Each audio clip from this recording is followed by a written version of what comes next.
I want you to remember this feeling. Because by the end of this story, you're going to understand exactly why I still check my locks 3 times before I sleep. My name doesn't matter. What matters is the night I almost didn't stop the car. And the knock on my door 9 years later that told me I should have been more afraid, not less. I was 26, broke, running on 4 hours of sleep, driving home from a double shift at the hospital when the storm hit so hard. I could barely see the lane markers. That's when my headlights caught something in the ditch on the shoulder, a shape, not moving. Every instinct I had told me to keep driving. It was midnight, it was pouring, and I was a woman alone on an empty stretch of highway. My mother's voice was in my head.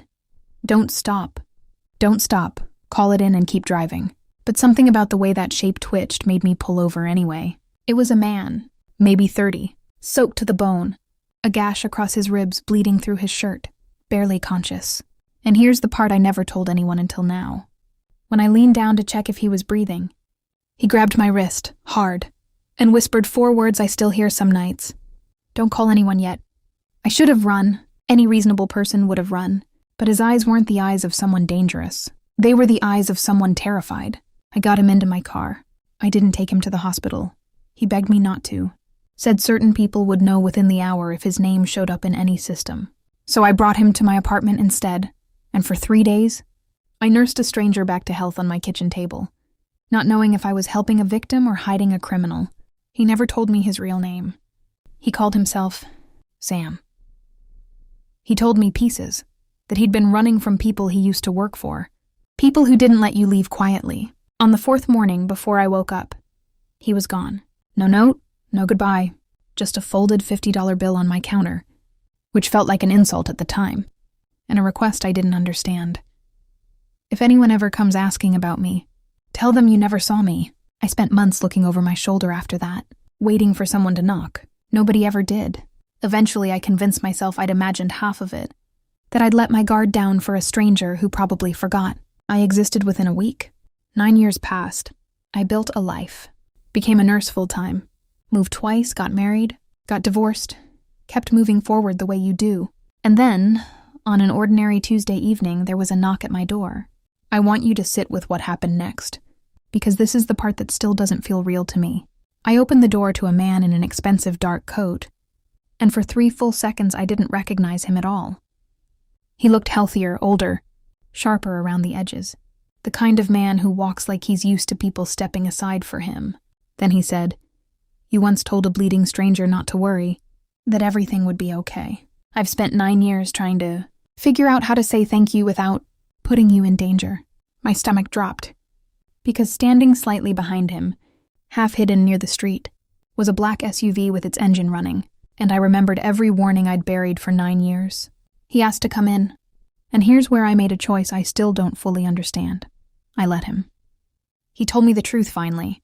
The people he'd been running from weren't criminals in the way I'd imagined.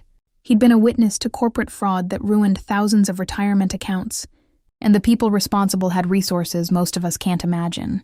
He'd spent 9 years in protective anonymity, rebuilding a case that had finally, 3 weeks earlier, resulted in indictments. The danger was over, but he told me something that made my blood run cold anyway. "They knew about you," he said. "Not your name, but they knew someone had helped me that night. For years there's been a question marked next to your existence in files that never should have had you in them at all." I asked him why he was telling me this now, sitting in my living room instead of just disappearing again like he did the first time. He said because for 9 years, the not knowing was the only thing keeping me safe. And now that the case was closed, silence wasn't protecting me anymore. The truth was, he needed me to know, in case anyone ever came asking questions, exactly what to say and exactly who to call. Then he did something I never expected. He reached into his coat and set an envelope on my table.